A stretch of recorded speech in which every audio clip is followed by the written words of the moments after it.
Okay, so let's get started. Welcome and benvenuti. We are thrilled that you were able to join today's information session for parents and guardians of the fall 2021 incoming class. I would like to take the opportunity to introduce today's speakers. We have with us today Dr. Scott Springer, President of the American University of Roe, Professor Kathleen Fitzsimmons, Program Directors for Business Studies, Edgar Barales, Student Life Coordinator, Zoe Johnson, Associate Director of Financial Aid, Kate Huseman, Assistant Director of U.S. Admissions, and myself, Jessica York, Associate Director of Admissions. Now, just a few housekeeping items before we get started. As there are quite a few families who are not able to join this webinar tonight, we will be recording the session and it will be made available to you in the next days. Please feel free to ask questions throughout the presentation by typing them into the Q&A section at the bottom. And while the first part of the webinar is divided up into a series of short presentations, the second half is solely dedicated to your questions. And you will also have the opportunity to directly ask questions to the presenters. Great. And without further ado, let me hand over to AUR's President, Dr. Scott Springer, who would like to welcome you to today's webinar.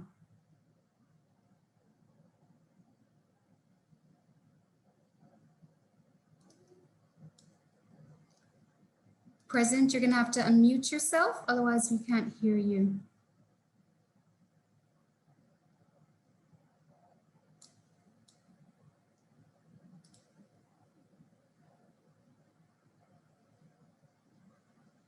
President, can you unmute yourself? Yeah. There we go. Perfect. I'm on somebody else's computer. I couldn't find the button. Sorry.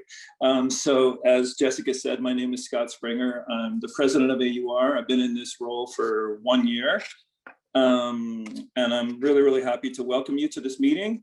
So my colleagues have prepared a presentation to answer all of your questions, but I wanted to say in advance, I can't stay for the whole meeting, but if you would like to contact me at any time, I'm available. You can find me online, you can email me or call me, and I'm happy to answer your questions as well. What I wanted to say, not to cut into their presentation, but I wanted to say a couple of things. One is that you can see the picture of me with some graduates. So we just had our graduation about a month ago. And this was a lovely picture of our refugee and migrant students from Syria and Egypt. And it was absolutely delightful time after a year of COVID. You know, we had these parties out in the garden of the campus, and it was just the funnest time. And I wanted to say also, in case you didn't notice, that we had the actor Stanley Tucci as our honorary doctorate recipient. And he gave a really lovely speech about the study abroad and in Italy. And if you get a chance, you should go on our website and listen to it. It's not very long, it's less than 5 minutes. But I think that the most important thing that he said is that the most important thing that a student can do is study abroad. And if you're going to study abroad, Italy is the place to go for its rich history and rich culture and for the language and literature. And that any student who comes to AUR is absolutely privileged, and you know, they're just going to love their time there. So have a look at that video. I also wanted to say, I'm in the US now. I traveled home a couple of days ago. And while I was in Atlanta, I ran into some AUR students that I hadn't met. They were there this summer. And they said that they absolutely loved their experience. And the thing that they loved about their experience was not only being in Rome, which is obvious, but they really loved how the faculty used the city as part of the classroom, taking photography students down to the Colosseum and teaching them how to study light, or a class on fashion, for example, where they got to visit famous fashion outlets and bring in people to talk about fashion, and so on. Every faculty member tries to use the city as a resource for the students, and the students absolutely love it. The last thing I'll say is that one of the questions we know from previous meetings is that parents in general have questions about safety. And I wanted to say, from my perspective, for example, with COVID, we were really fortunate this year to not have any incidents of spread on campus. We were open all year for classes, and we managed that brilliantly. Had no incidents, we stayed open all year. The other question is about general safety in the city. And again, it's helpful if you go online and look at where the campus is. It's in the west part of the city, up on the hill in Monteverde. So it's a really, really safe neighborhood. The campus is super safe. It's in a monastery. There's one door in, one door out. And we've never had any incidents of safety concerns. And in general, I would say that Rome is a really, really safe city. You can go online and look at the statistics and compare it to American cities. And I think you will be relieved to know that it's a very safe place. There are many other things that I would love to say, but I know we have limited time, and I need to turn it back over to my colleague, Jessica York, to start the presentation and to answer the rest of your questions. So again, welcome. And if you ever want to reach out to me, I have an open door policy. Feel free to contact me. So thank you very much. Thank you, President Springer. Okay, let's dive right into the presentations. So here's a quick overview of today's agenda. Professor Fitzsimmons will start off with the academic opportunities that await your student at AUR. I will then proceed with some important steps that your student needs to take in preparation for their move to Rome at the end of August. Edgar will go over student life, housing, and campus safety, followed by Zoe Johnson, who will give you important information about financial aid and budgeting for life in Rome. And finally, Kate Huseman, who will give you tips on how to stay connected with the AUR community. So with that, Professor Fitzsimmons, let me hand it over to you. Okay, thanks, Jessica. I'm pleased to be talking with this group because while I have been on the faculty at AUR for 23 years, as you can see here, at the little photograph on the bottom of the slide, I'm also a happy parent. And I'll be walking you through in a minute, I'll be walking you through a few of the opportunities that AUR offers to our students, but I can say that my own daughter took advantage of every single one of them. So I'm the most enthusiastic parent. Here I am with, the latest class of graduates in business. But 5 years ago, I was cheering on my own kid when she graduated. Eileen did a business degree with a minor in art history. She did 3 internships while she was at AUR, and she participated in the honors exchange that we have with Emory University, and I'll tell you a little bit about each of those. She was also very active in the student community, and we really try to draw students into the community and get them to be involved in the various clubs and organizations. She worked as a tutor in economics, and she served as the president of the business club, which runs an actual business. I mean, it runs the business of stuff like this. So it's a great opportunity for students of all majors, not just business majors. When she was a senior, she did her capstone thesis on the Walt Disney Company and parlayed that into an internship with the Disney organization in Epcot. She worked for 9 months at Epcot in their cultural representative program. And then she went on to graduate school first at Italy's top business school, Bocconi University, and then got a second degree at Rotterdam School of Management. So the stories that she was able to tell, both in terms of internship applications and graduate school applications, really differentiated her from the pile of applicants on the recruiter's desk. And it was really because of the variety of opportunities that AUR creates for its students. Anyway, now she's working in Switzerland. She's working for a company called Restaurant Brands International in brand management, in marketing.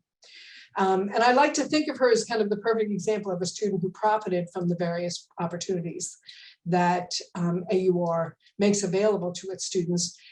And one of the things that I always go out of my way to point out is that despite our small size, 500-600 students, we just offer this amazing array of academic opportunities, principally due to the passions and the connections of its faculty. So I'm going to, let's spend a couple of minutes talking about some of the main opportunities there.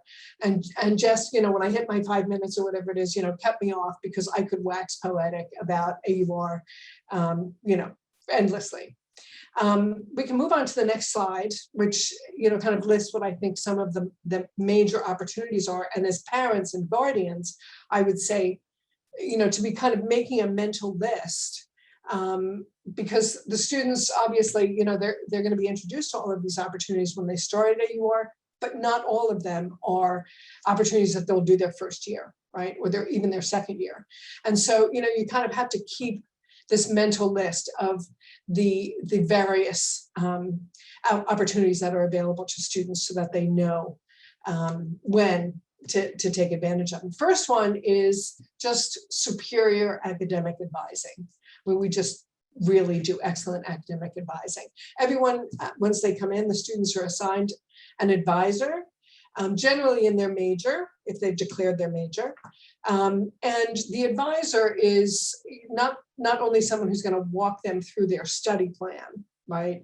And you make sure that they're on track and talk to them about the different majors and opportunities.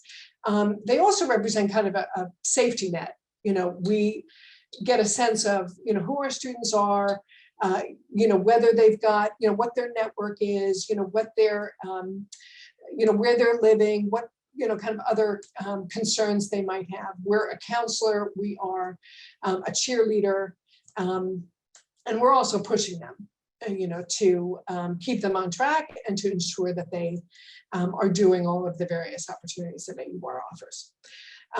So academic advising is number one. Minors. For those of you who may not be familiar with the American academic system, you know, your students will be taking 120 credits in their 4 years, right? About 1/3 of those are in the major. About 1/3 of them are the core curriculum that is common to all students, regardless of what their major is. And about 1/3 of them are electives, right? And so what the American system enables students to do is in addition to their major, they have the opportunity to do a minor or a mini laurea, you know, as the Italians would say, and do something that either complements their major or allows them to pursue a special interest or a passion. You know, for example, Eileen was interested in art history. I mean, she didn't want to do that as her career, but she had this passion for art history. And so she was able to major in business with a concentration in economics, but also do a minor and actually an internship, worked at a museum in her minor of art history. So we really encourage students to do minors to complement their major field of study. We also have a wide array, funnily enough, given that we're such a small school, a wide array of study abroad opportunities. And we encourage students to do that.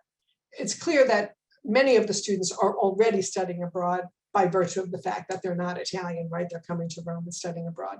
But we do have partners all over the world. If students want to add, you know, a third language, another continent to their CV or to their resume. So lots of opportunities, including the honors exchange that we have with Emory University with the Goethe Business School, which is one of the top, you know, 20 business schools in the United States.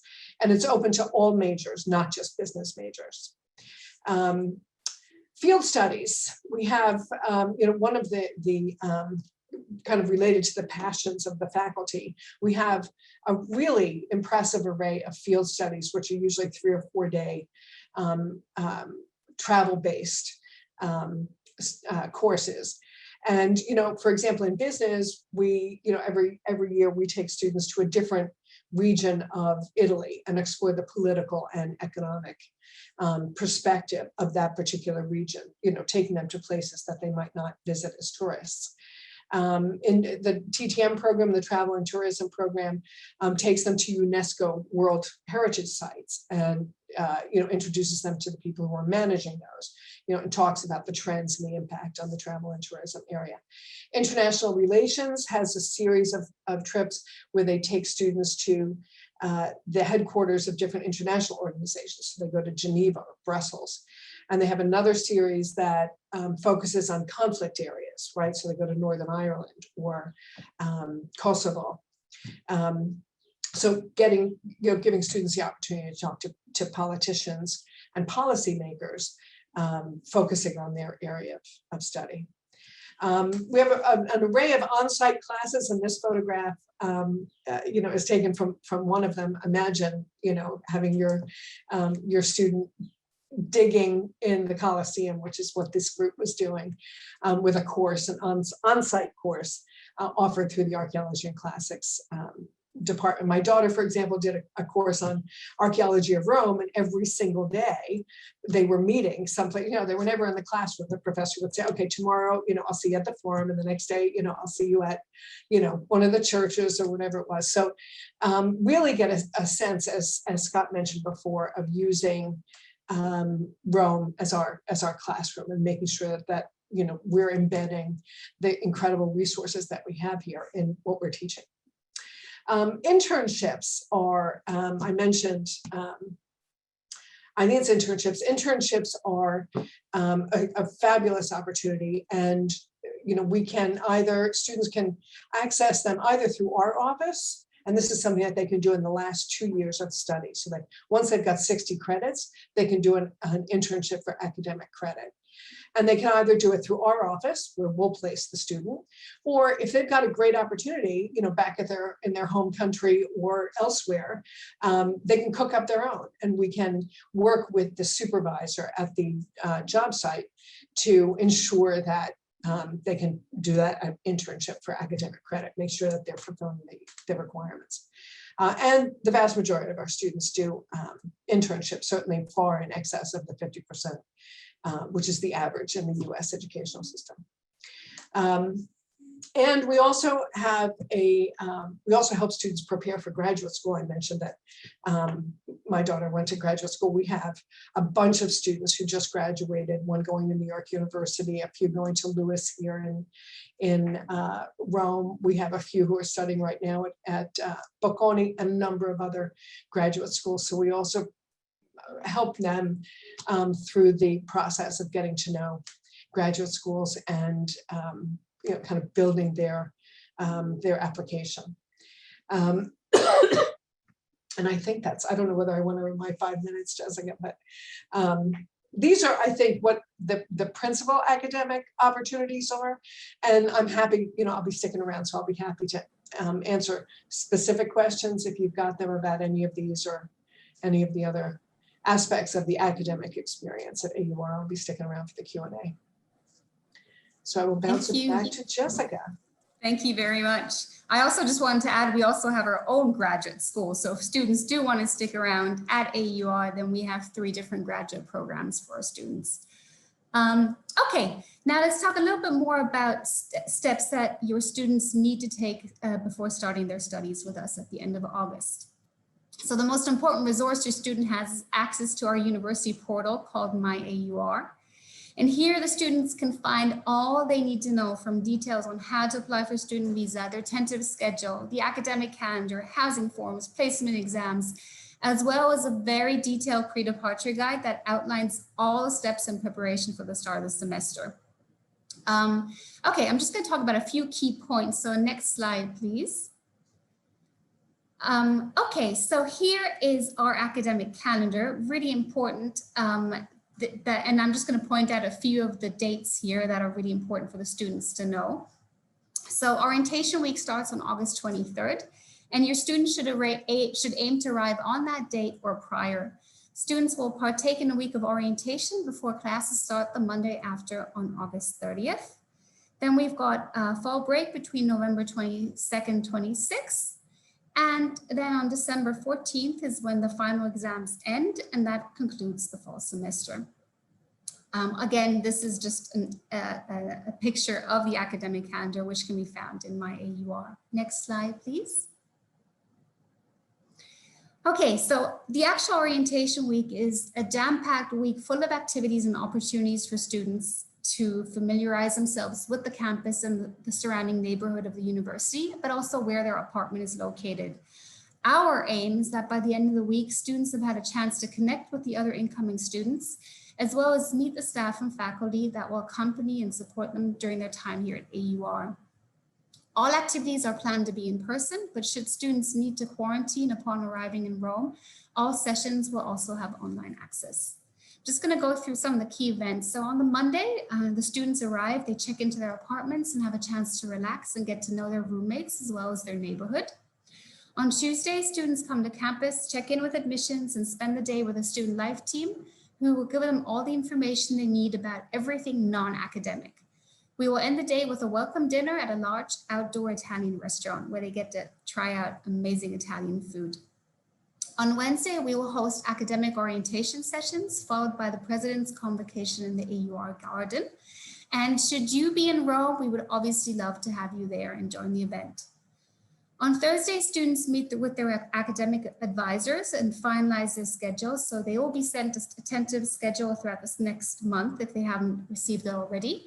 And they will use that session to kind of finalize their classes. And then they've got a week of add and drop where they can decide do they want to make some final changes, and then obviously the classes begin. On the Thursday, we will also be working on the permit to stay process with the students. On Friday, we will end the end of the week with a picnic at the gorgeous Villa Pamphili Park, which is just around the corner from AUR, giving the students again a chance to spend some time with the other incoming students, as well as meet the res grads, the peer mentors, and members of the student government. Friday is also the parent orientation, which will be hosted virtually, giving you all a chance to check in with us and ask any outstanding questions. Next slide, please. Just some more important steps before the students get here. So through My AUR, the student has access to a checklist that will tell them exactly what they still need to do before August 23rd. And as they complete the items such as submitting the official transcript, attending a student life webinar, speaking to our financial aid team, and so on, their admissions counselors will continuously update the list and then check in with the student to remind them about next steps. A little bit more about the visa process. So at this point, all students who require a student visa to study in Italy should be in the process of making an appointment with their local Italian consulate. Some consulates, like the one in Los Angeles, for example, they're making it quite challenging to make these appointments. Please keep on emailing and insisting and calling until you're able to make the appointment. It's a lot more complicated this year than it has been in the past, but keep on, insisting and you'll get there. Once the student has their appointment, the turnaround is usually 2 to 3 weeks, so there is still plenty of time. However, should the students be unable to obtain a visa, AUR will give students the options to come to Rome on a tourist stay, so staying for 90 days, and then they can return home after 90 days during fall break and complete the rest of the semester online and apply for a student visa during the break. Obviously, we would recommend this only as a last resort and do really, hope students are able to arrive on their visa. Now, regarding the appointment, all consulates differ in what documents they require the student to bring, so please check the individual website for more precise instructions. Generally, though, the students need to bring their letters of enrollment from AUR, which have all been sent to them, a copy of their health insurance, their passport, and a round-trip ticket to Rome. If the student doesn't have health insurance, they have the option of purchasing it through the AUR website from a provider called Italy for You. Please just be aware that it needs to be purchased before going to the appointment. I also wanted to remind you that although the visa is valid for an entire year, students only require it to get into Italy the first time. So once the student is here, the visa is then converted to a permit to stay, which will be renewed on an annual basis until the students graduate. But no need to worry about that yet, because as I said before, once the students get here, we will be helping them with that during the week of orientation. Now, just a little bit more information about the placement exams. AUR requires all incoming students to take online placement exams throughout the summer in preparation for fall classes. There are 3 placement exams covering English, quantitative reasoning, and Italian. And regarding English, all incoming students, whether they are freshmen or transfer, whether they've taken English classes in the past or not, they are required to take the English exam, which is just in the form of an essay. In regard to quantitative reasoning, only students who are planning to major in international relations and global politics, business, or travel and tourism management are required to take this exam before starting their courses. And then finally, there is the Italian exam, which is optional. However, we recommend that all students who have some prior knowledge of Italian, whether that is because they've learned it from friends or they've taken some classes in the past, or they've, have some kind of experience with the Italian language, we would obviously recommend that they take the exam so that they don't start from scratch when they get to AUR. Please remind your student that the deadline to take these exams is June 30th, so it's coming up, and that should they have any problems or concerns or technical issues, please reach out to their admissions counselors who are all ready and on standby to help out. Additionally, we're also offering an introductory online Italian class to all incoming students, excuse me, which starts on July 13th and takes place twice a week throughout the month of July, with a refresher session on August 19th. Not knowing the Italian language is often a huge worry for incoming students. So this will give them a chance to learn the basics as well as already meet some of the other students who are going to be joining, AUR with them. That being said, all incoming students are also invited to join a very active WhatsApp group, which gives them a chance to connect beforehand. And with that, I just want to say that we are so excited and can't wait to welcome your student to AUR. And I'm going to hand over to my colleague, Edgar from Student Life.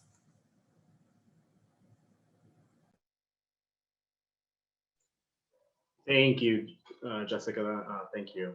So good evening. My name is Edgar Barrales, and I serve as one of the Student Life coordinators at AUR.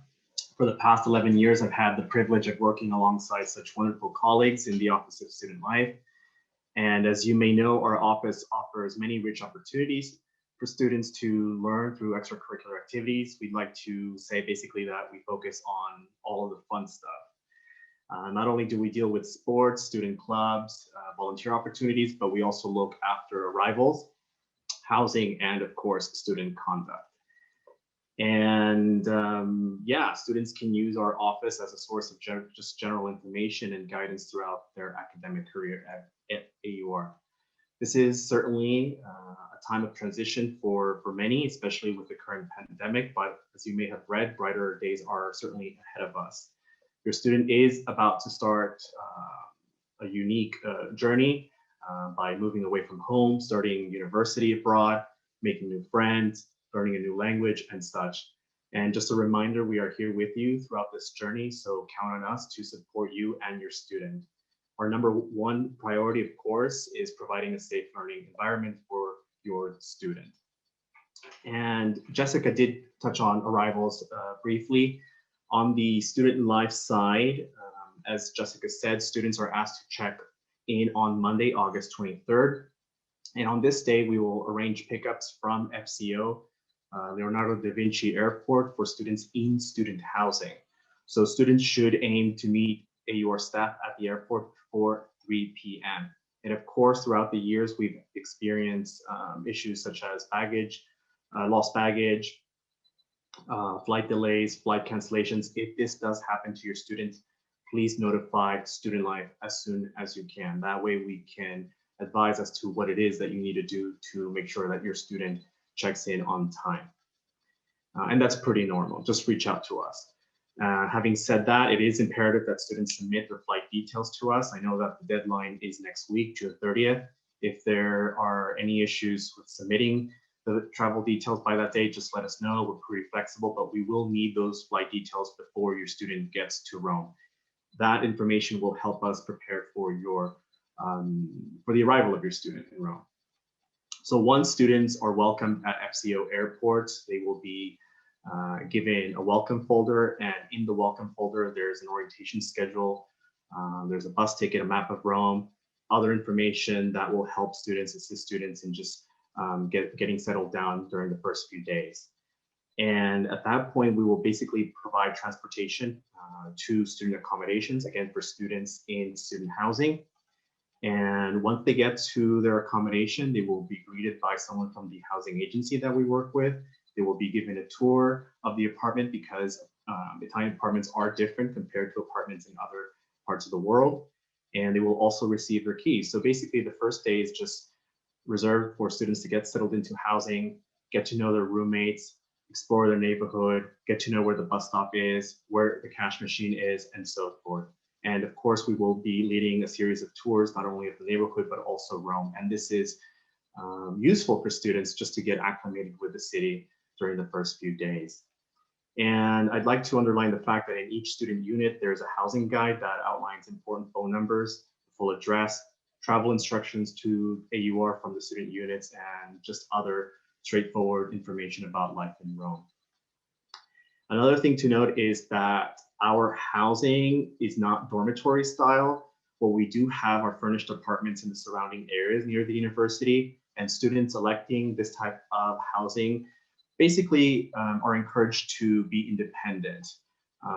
What does that mean? So students will have to cook for themselves. There are a number of resources available in close proximity of the units, supermarkets, pharmacies, coffee bars, etc. So students will learn to be independent. They will learn to take public transportation from the student unit to the university. And of course, student life is available for any assistance needed.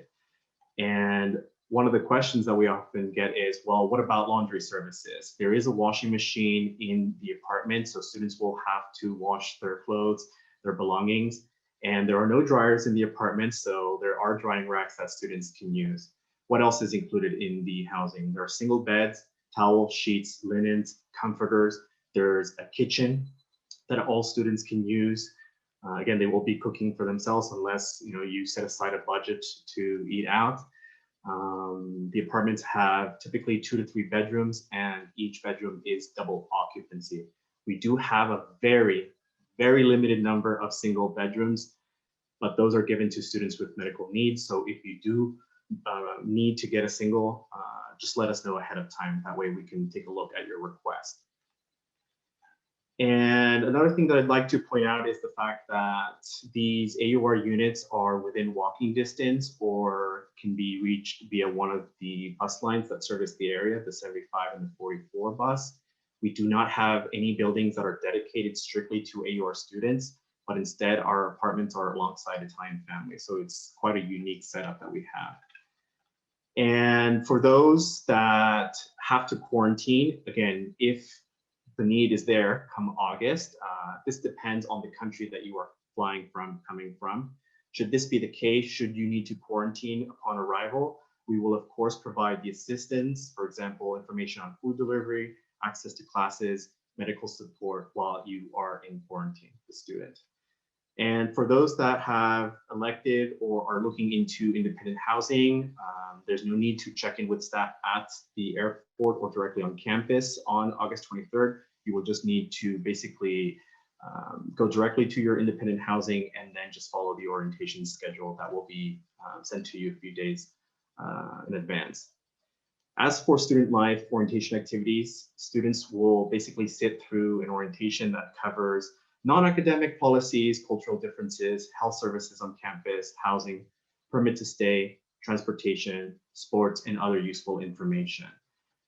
We will also have the US Embassy lead a briefing on safety and security in Rome that highlights the importance of using common sense abroad. And we understand that not all students are US citizens, but this information that is shared by all embassies.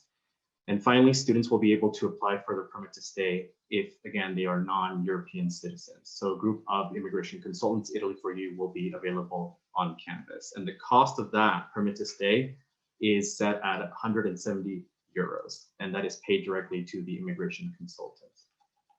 And moving on to just a few points about life in Rome. I came to Rome back in 2007, and I have yet to try all the great sites and cultural initiatives that Rome has to offer. And I encourage students to sign up for our student clubs, organizations on campus. And why? Because this is a great opportunity to meet other students and then also get integrated into the local community.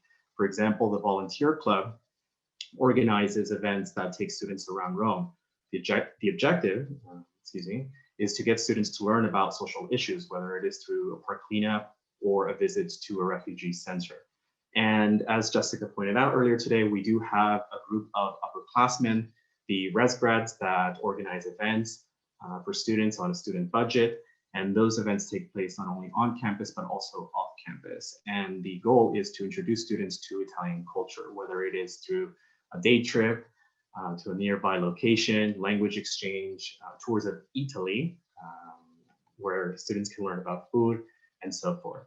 And the ResGrads are also a way to connect students to the rich support services that we have on campus. So definitely tell your students to reach out to the ResGrads. The ResGrads are also available via Instagram and other social media platforms.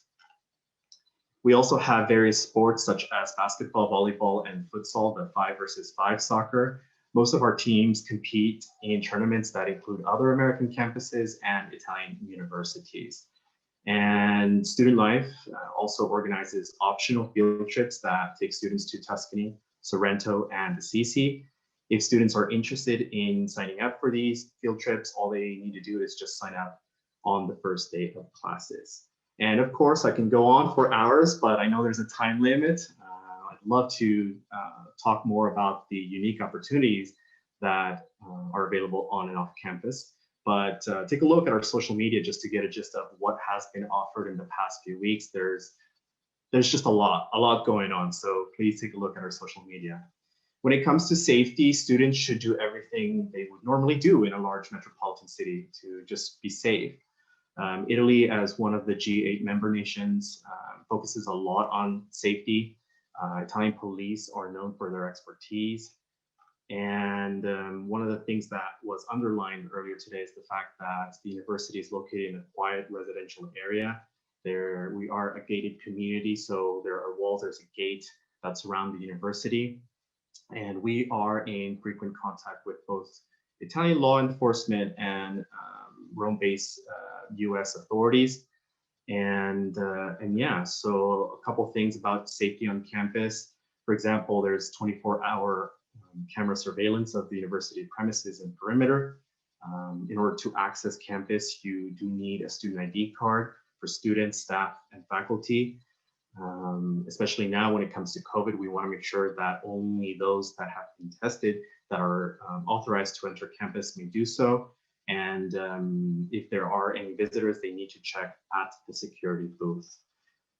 And other things about COVID, as I said, students, faculty, and staff, they'll need to check in at the security booth where their temperature is taken. There's mask wearing on campus, social distancing going into the fall semester. So we're working closely with local and national authorities to assess the situation. And of course, the #1 priority is to make sure that your students are safe.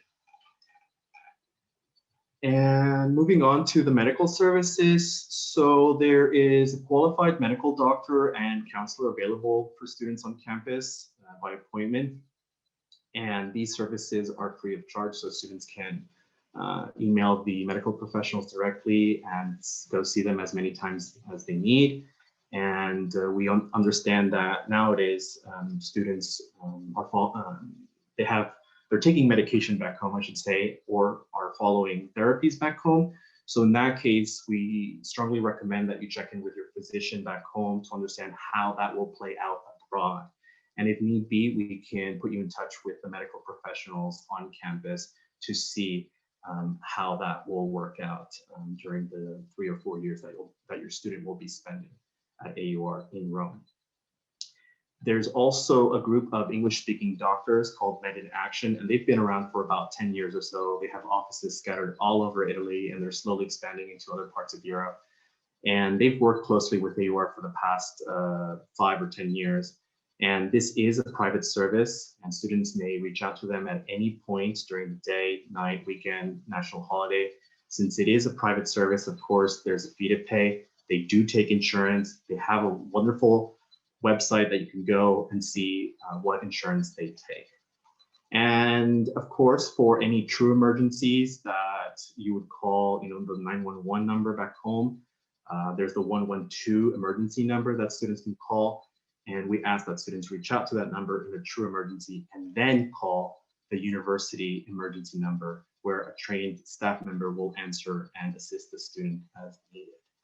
And that number is basically switched on once campus is closed, including weekends and national holidays. And I would like to conclude by reiterating the fact that we are with you on this journey.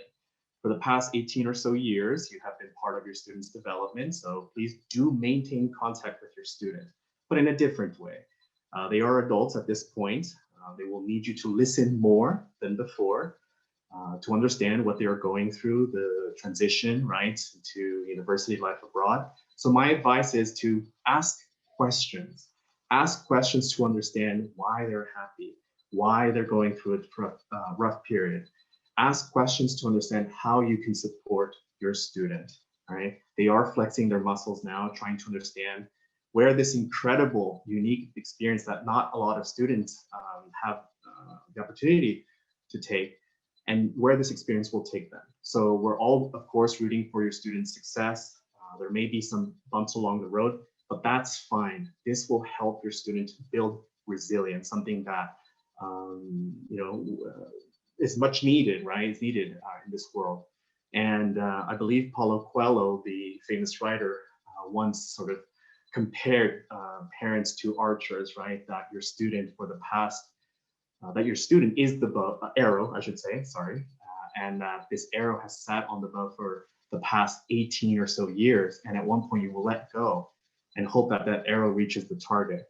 But rest assured that we are here to support you and your student to reach that target. So thank you for your time. And now I'll hand it over to Kate. Thanks, Edgar. I just wanted to briefly share something with you. I know that a lot of folks have heard of the concept of culture shock, but might not understand that there are actually various stages that students go through for culture shock when moving to another country. And culture shock is basically just the emotional adaptation basically to a new society. And it starts typically with euphoria. So your student may arrive and say, I'm having the best time, the food is amazing, I've made all these wonderful friends. And then comes the shock, it comes later. And so, that might sound something like, this place is so annoying, I can't believe they do things this way, I can't, I miss home, I want American cheese, I want, my favorite dish, I miss you, etc. And then we move into transition. And this part of transition is where I think the real growth happens in students, is when they learn to kind of work through that shock and accept more of the culture and then move into acceptance. I'm not going to spend too much time going deep into each of these stages. I mostly wanted to make you aware that they exist. Make you aware that your student may be contacting you through various different stages of this, and also make you aware that students don't move through it in any one way. Some students might skip a phase, and some students might go back to a phase before moving forward. So it really looks different for every student. And something that I can recommend is maybe before your student heads over to AUR, just sit down and say, how can I best support you during this time of transition? What do you want the plan to look for when you're having a really hard moment over there? When you are just feeling really down, make a plan for what that looks like. I like to tell the students that I work with, write yourself a letter for those moments that you're having a really, really tough time. Write yourself a letter and just tell yourself, why you're doing this, to hold on, to get through it. And, that can be really helpful when you're in it and you can't see the reason why you're doing it. So that's just something that I wanted to bring to your attention, is this concept of culture shock, because so many folks have heard of it, but don't necessarily understand what it looks like and how it can be such an emotional roller coaster, which is why that little emoji of the roller coasters is so accurate. So I'm very happy to discuss this more in the Q&A. I've moved abroad several times myself. I'm not an expat like my colleagues. I am back in the United States now, but I am intimately familiar with that experience, and it can be a very big deal, a little nerve-wracking going through it, leading up to it. So I'm always here to reach out and kind of discuss that emotional transition and provide support, provide some tips, things like that. That's just really quick. I'm going to move it on to my colleague, Zoe, who's going to go into financial aid and budgeting. But before we get there, I did want to mention that Kathleen does have to run. Want to be cognizant of her time. It's almost 9 p.m. in Rome on a Sunday in the summer. So we are so grateful for you, carving an hour of your time out. She did leave her information in the chat. Hopefully everyone can see that.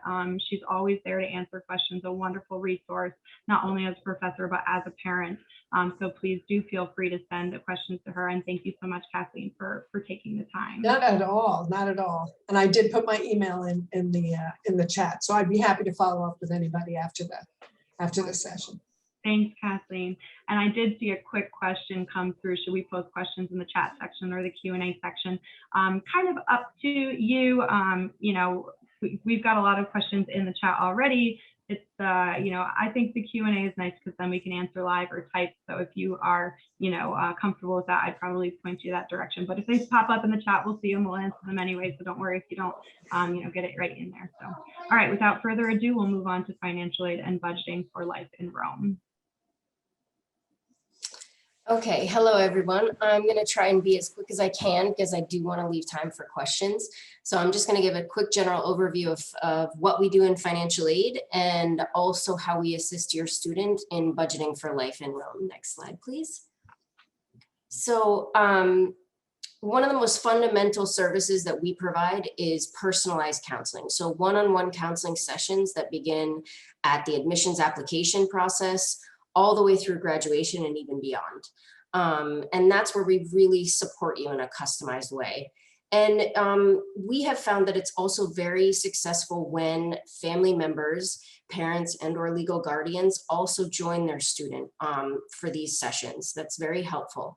And we can even provide counseling for parents or legal guardians who are participating in the PLUS loan process as well.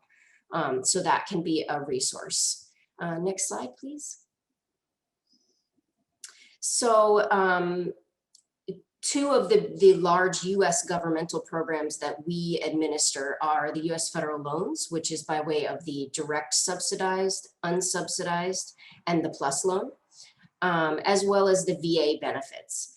And that support process starts even at the beginning of when the FAFSA is submitted. And all the way through repayment. So that's after graduation. We're here to assist your student through that process completely. Next slide, please. We also handle AUR institutional aid, and that's by way of merit and financial needs scholarships, as well as the student training program, for which applications are required for all of them. If your student applied and was deemed eligible, they would have received a scholarship award letter like this one that has stipulations that they need to review and sign off on. One example of an important stipulation is with the merit-based scholarships, there is a cumulative GPA requirement that they must maintain in order to keep the scholarship. But we do also have a probationary period where if they happen to slip for one semester, they will have an additional semester in probation where they maintain their scholarship in order to redeem themselves. Next slide, please. So this is an overview of the estimated cost of attendance. This is actually a snapshot that goes into the US federal loan package that each student who has completed a FAFSA receives, but you will be able to access this information also on the website, both in US dollars and euros. The format is a little bit different, but the figures are the same. And there's a couple important things to remember about this. First of all, it's an estimated average across students. So this could vary on an individual basis quite a bit. But what I've found is that over time, students that budget and are careful can easily come in under this estimated budget, but it gives you a framework by which to operate from. Another important thing to note is that there's fixed costs and then there's variable costs. So the fixed costs are tuition, AUR housing if you opt to house with us, and the permit to stay process and health insurance fee if you're not an EU citizen, as well as the one-time new student fee. And then there's a series of variable costs that really depend on your student.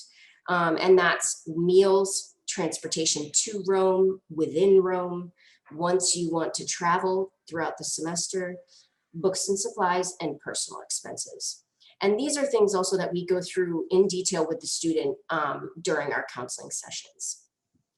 Next slide, please.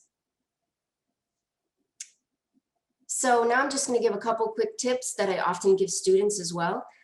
just in terms of living costs. So I'm from New Hampshire in the US, and I have found that groceries and going to the supermarket is much less expensive here than it is in New Hampshire. And I'm not even from a big city.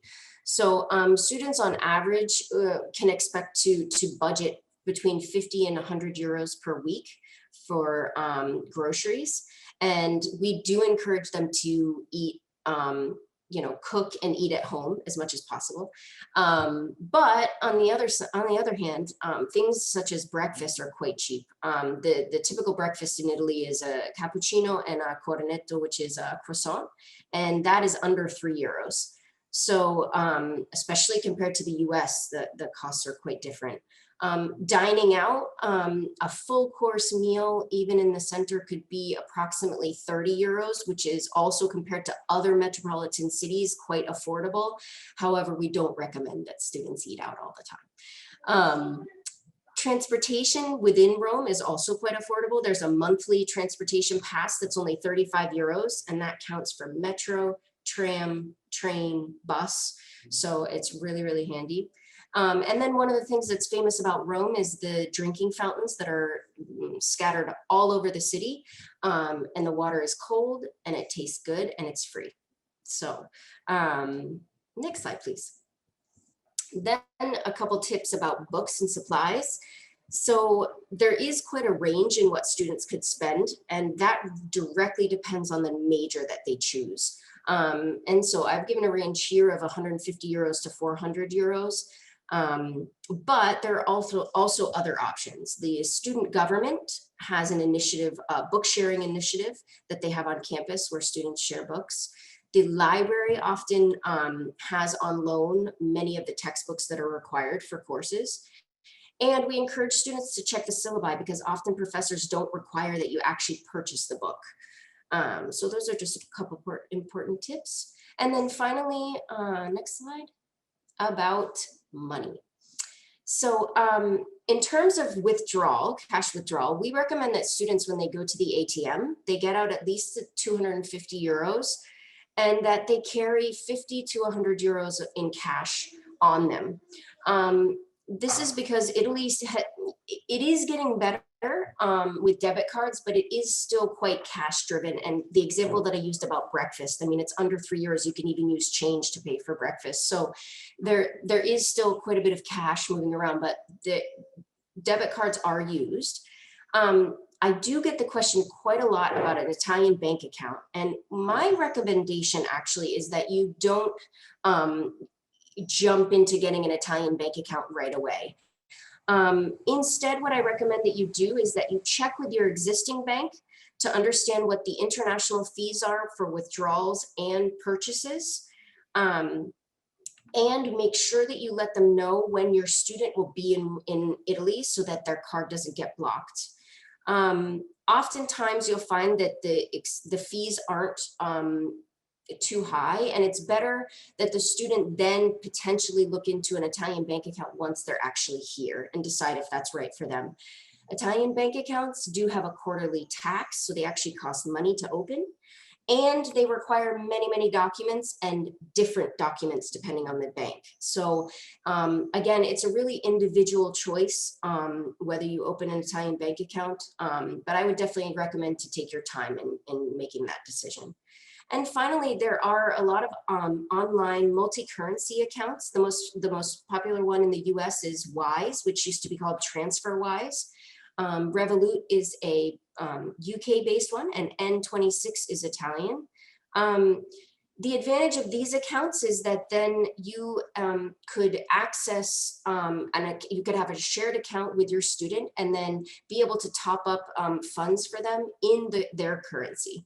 So that could be helpful as a resource as well. With that, I'll stop here, and maybe I think we're going to open it up for question and answer. So real quick, I just want to go over a few housekeeping items, and then we will definitely answer all questions that you have. Just how to stay engaged with the AUR community after your student is actually on the ground in Italy. So the first thing I want to just kind of briefly mention is the Family Educational Rights and Privacy Act, which we call FERPA.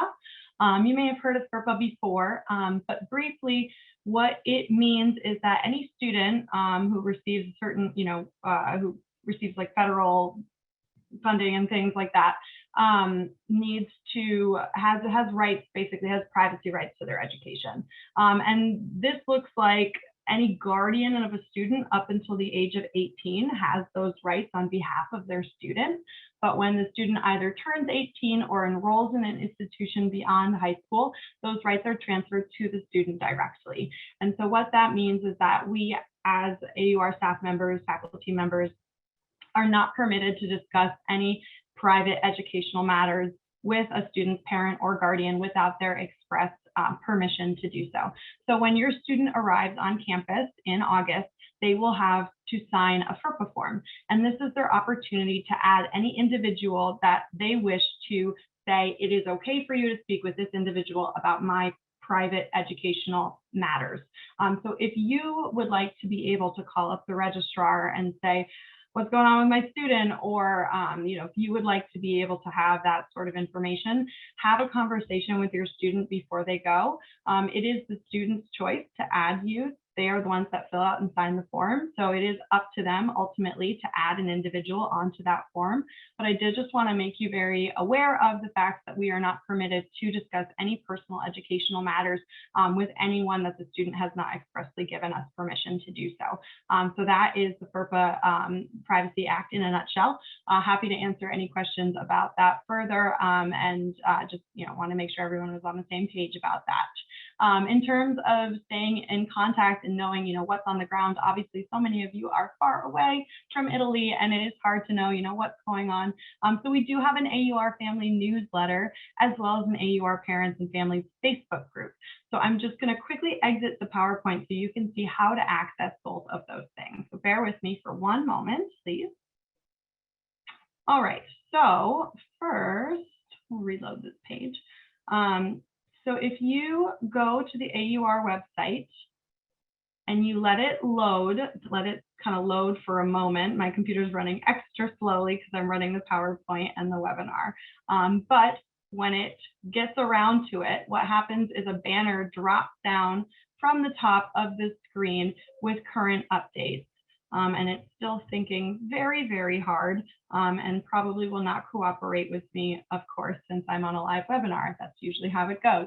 But if you navigate to our website and just kind of hang out for a moment, a drop-down bar will come right here at the top of the page, just with updates of what's going on campus, and you can see kind of what's going on. But if you navigate over to this little tab here called Parents and Families, oh, there it is. I knew we'd get there eventually. Okay. If you navigate over here to Parents and Families, click here. It's going to redirect you to our Parents and Families page.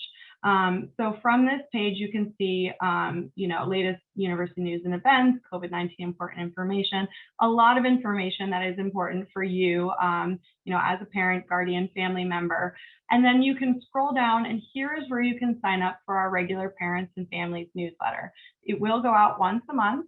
And it will begin in September when the semester begins as well. So, it'll be sent right to your email, and you'll know, what's going on, be able to stay in touch.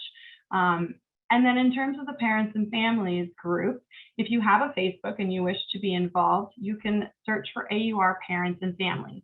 Now, it is a private group, so you're going to have to request to join the group, give information about your student who is enrolled at AUR, and then it will be approved by our administration. So these are two ways that you can stay in touch after your student is on the ground at AUR, and we definitely recommend that. We love it when parents and guardians stay in touch. We love that, the big happy family concept at AUR. And just very briefly, the first Thursday of every month is when that families newsletter goes out. So that's when you can expect it to hit your inbox. All righty. So that concludes our presentation. Thank you so much for sticking around. We are going to take questions and questions, do a Q&A right now. And I just wanted to remind everyone, we are recording this session for parents and families who could not be in attendance today. So you have a couple of options to ask your questions. You can put them in the Q&A. You can also raise your hand in Zoom and we can allow you to talk. I did want to let everybody know that in that instance, you are going to be recorded to the cloud along with the other recordings. So I just wanted to make sure everyone was very aware of that. All righty, so we've got some questions in the Q&A. We've got one about about registration for transfer students. Yeah, I can answer that question. So transfer students are going to be directly contacted by the registrar at the beginning of July with, again, their tentative schedule based on their incoming transfer credits. And then obviously if the students want to make any changes to their schedule, they can do that during the week of orientation. Wonderful, thank you. Awesome, great information about FERPA. Yeah, parents always are like, what do you mean you can't talk to me about X, Y, and Z? So I just want to make that very clear. And students don't always want to add, you know, their parent or guardian to be able to access that information. So that is a conversation that you can have with your student. But all right, the next question is about specific information regarding quarantine and isolating for COVID. So how does it work specifically if the student is sharing accommodation? There is a high possibility that our home country will remain on the E-list for Italy. Edgar, will you take that one, please? Sure, and that is an important question, and we all wish we could have a crystal ball and look into the future, right, to sort of predict what will be in place come the end of August. I can tell you that as it currently stands, there are a number of countries on the E-list, this list of countries that have to follow a specific protocol when it comes to quarantining. And we're monitoring the situation. We do ask that students submit their travel information as soon as they can. If they are going to be in student housing, please submit that application as soon as you can. And we'll just have to monitor the situation and see what is in place a few weeks ahead of time. If the case is that the student has to quarantine because the student is traveling from a country that is on that list of list E, then we will of course have to follow the quarantine regulations and support the student in student housing. Now, what does that mean in terms of housing? Well, I can't really state the specifics of that, but the university will of course assist the student. I can tell you that a year ago, when we were welcoming students in the fall, we did have a number of students that had to quarantine. And in those cases, we had set aside apartments dedicated to students that had to quarantine. So we did also have students that had to quarantine and had requested specific roommates that didn't have to quarantine. So that meant that those that had to quarantine had to spend the quarantine in a separate apartment. And then after that period, transferred to a unit with the roommates that they had requested. So it can all change. The one thing that, again, I would recommend doing is submit your flight information, housing application, and we'll just keep monitoring the situation and of course advise as to what the best option is. Unfortunately, student housing is not available before August 23rd. So students must check in on August 23rd. You can also look into quarantining somewhere else before you check into student housing.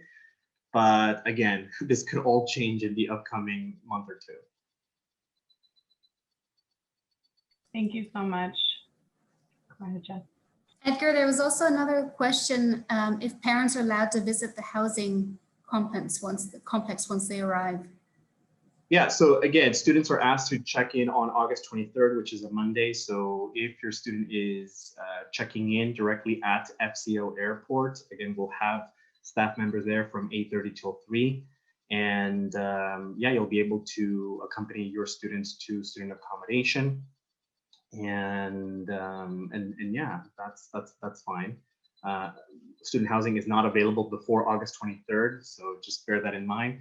There was a question about students arriving before August 23rd and needing to check into housing.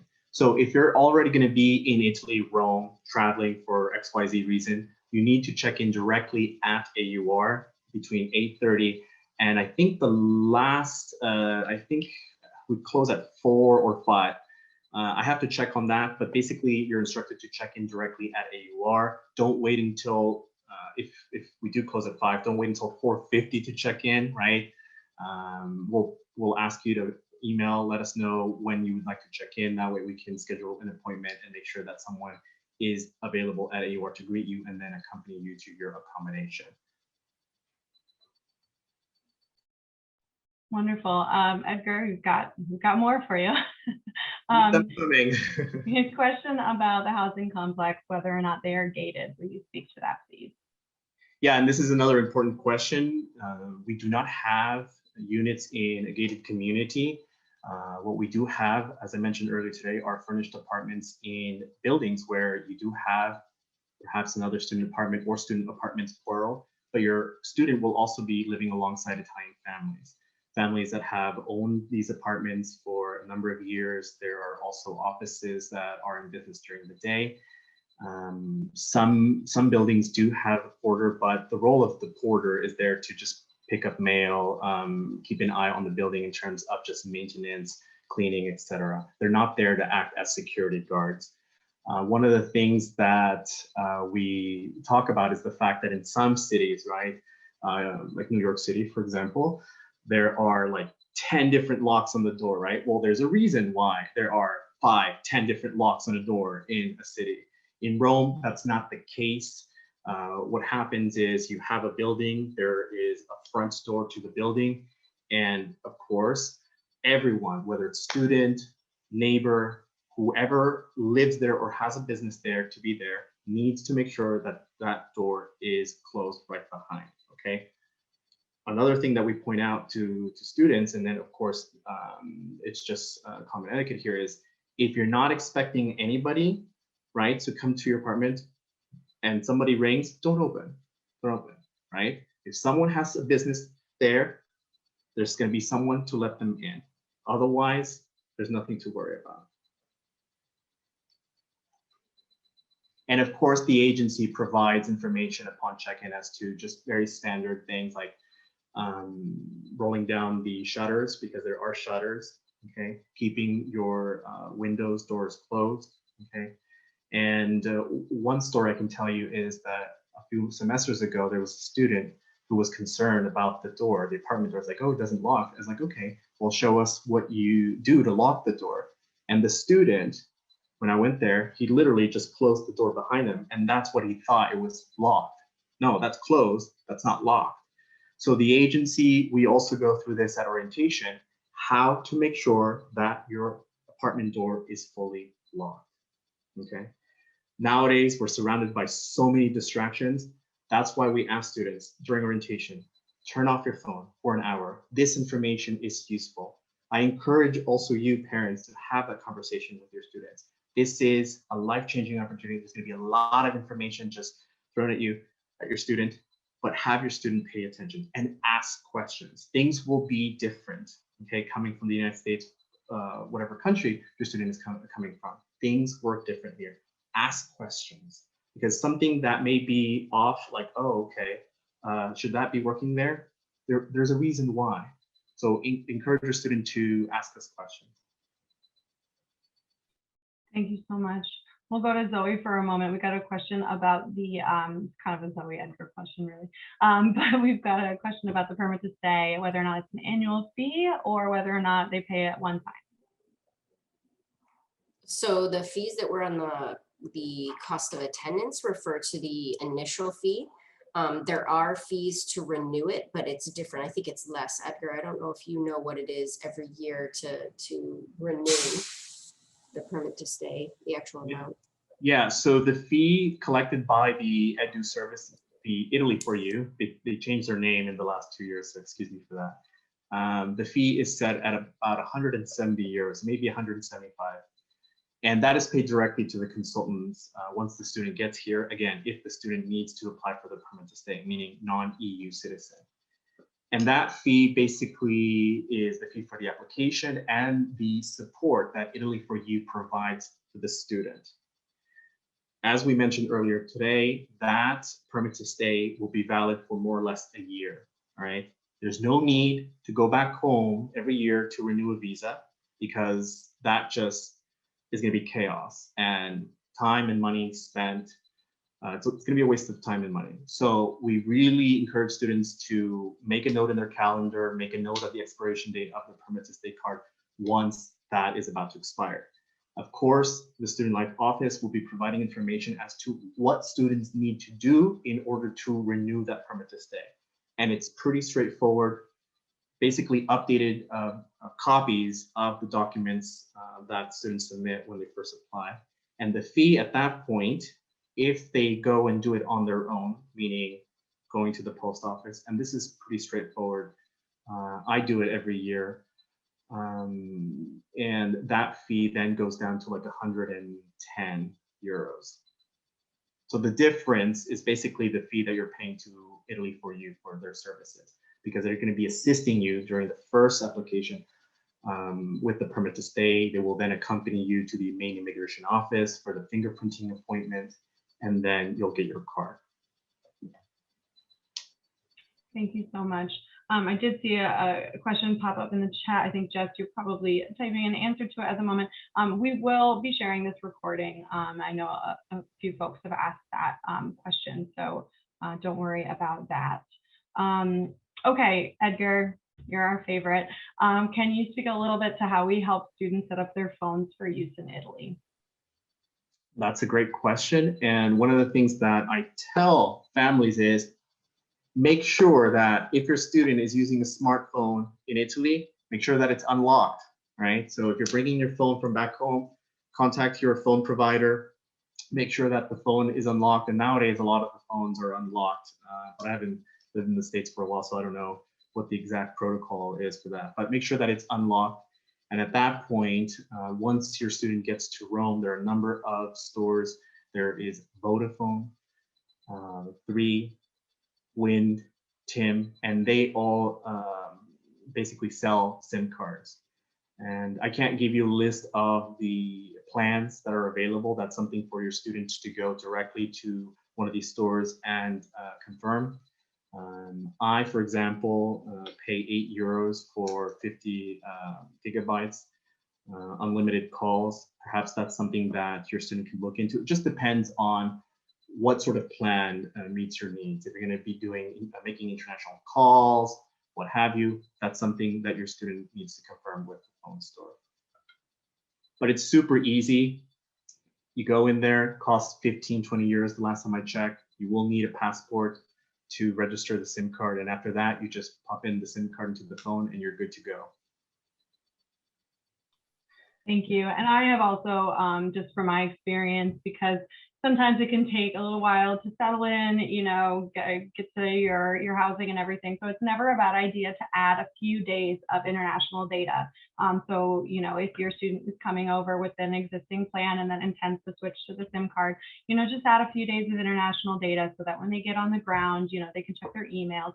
If something goes wrong on the layover or something, they can contact, you know, make a phone call really easily without it being astronomically expensive. So if that's something that your plan allows for, to definitely, you know, look into that. I know that Verizon does day passes. I know T-Mobile just has free international plans. So just work with your provider. I think it's a great idea to have that student just that like extra, you know, security and comfort to know that they can, you know, connect while they're going through their travel process. We had a question about social media. I put it in the chat specifically to the individual who asked it, but we are on Facebook and Instagram and YouTube. If you just search the American University of Rome, you will find us. We also have a AUR admissions account as well. It is on Instagram, AUR_admissions.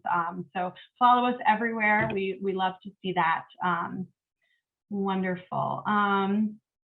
Okay, we had a question around healthcare insurance from a few different attendees. So Edgar, if you would speak a little bit to that, thank you. Sure. If you are applying for a study visa, again, because you're not a European citizen and you're spending more than 90 days in Italy, you need to have health insurance when you go and apply for the study visa. So what should you do about health insurance? If you have health insurance right now, you are more than welcome to use that, so long as the policy covers your student in Italy for the duration of his, her, or their stay. Now, I don't know what the policy states, right? Your current health insurance, if you want to use that. But you can also look into buying additional health insurance. And where is that? So on our website, under the Student Life tab, there's a page dedicated to health insurance. And Italy for You, the group of immigration consultants, not only do they help students with the permit to stay, but they are also in the business of selling health insurance. And this health insurance is suitable for basically visitors that are here in Italy, whether it's for a month, 3 months, a year, 2 years, etc. And that information is reported on our website. You're more than welcome to look into the health insurance. You're not obligated to buy that. Take a look at the policy, make sure that you understand whether it meets your needs or not. And yeah, you can do that. If there are questions about what the Italian consulates will take, what they will accept, that's a question for the Italian consulate. In the past, we can tell you that the health insurance that is reported on our website, that has been accepted. But again, you want to confirm with the Italian consulate whether the insurance that you have right now or are thinking of buying actually meets the requirements set forth by the Italian authorities. Okay.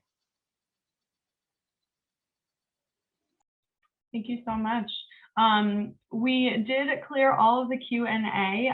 You can see the answered questions on the answered tab. Some questions were answered via typing, so you're able to read those answers. Were there any additional questions from any panelists? You can feel free to raise your hand, ask to talk, put them in the Q&A. I know we are 15 minutes over. Thank you for sticking around with us. We wanted to make sure that we got to everybody's questions. And then, of course, we are always here via email, via WhatsApp.